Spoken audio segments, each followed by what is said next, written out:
Today, I will be explaining a movie titled Orisa, meaning deity. The movie started with a narrator telling the story, and he said, life is in seasons and time is everything. In a very big town, a very long time ago, lived a king named Adefola. He was summoned by the witches of the kingdom, who are called the Great Mother Birds. In his dream, they confronted him about all the atrocities he has been committing and the fact that he no longer pays respect to who it is due, and he has forgotten that they are the ones who made him king. Instead of being remorseful, he was being insulting, and he proclaimed he was a deity that can't be controlled by anyone or anybody. The queen mother, in anger, placed a curse on him, and he woke up from his sleep drenched in blood, and it was obvious he became insane. He ran out of the palace, and nobody could stop him.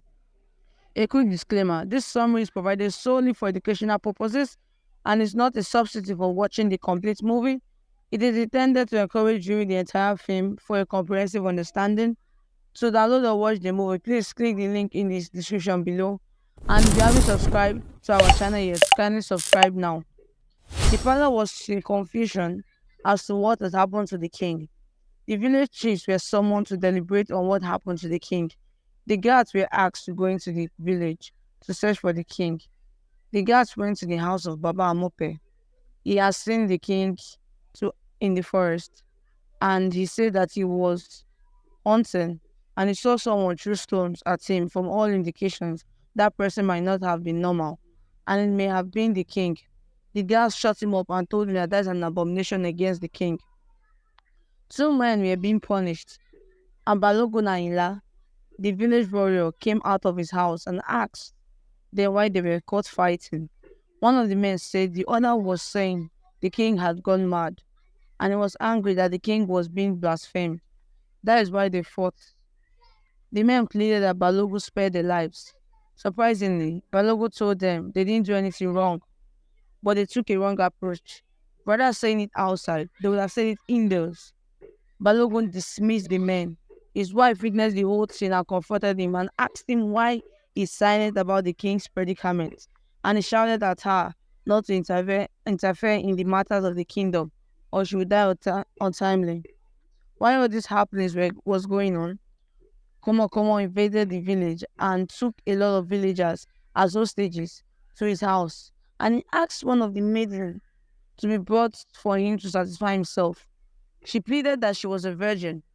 Komo wasn't having any of it, and he shot her to death. And his guards disposed her, and another maiden was brought to him. The chiefs went to the king and told him to provide a solution to the increment in kidnappings, but the king was insane. So he was oblivious to the fact that kidnapping was going on in the village.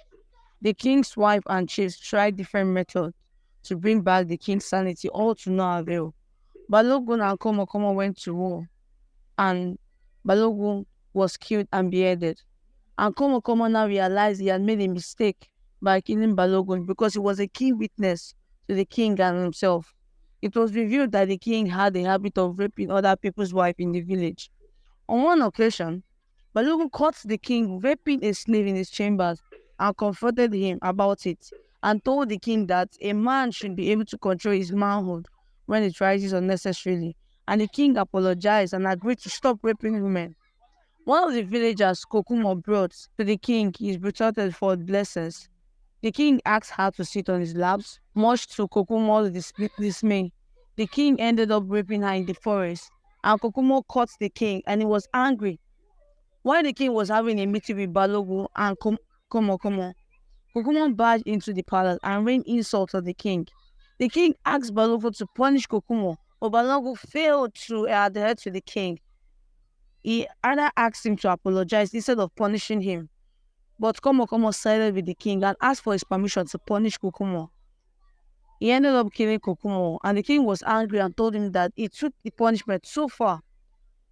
He made his true intentions known and told the king that before he ventured into farming, he was an expert assassin, and said his reward for killing Kokumo was taking turns with the king to rule the kingdom, and Balogun would be the witness between them. He brought the head of Balogun to the king and told him if the throne isn't vacated in 6 days, he will kill the king and take over this kingdom The queen mother was troubled in the night. When she felt her daughter was asleep, she stood up and summoned the three witches from her coven and pleaded with them to forgive the king and give him back his sanity. I told her to come back to the coven and table the matter before the king, to forgive the king and give him back his sanity. And they told her to come to the coven and table the matter before the queen mother.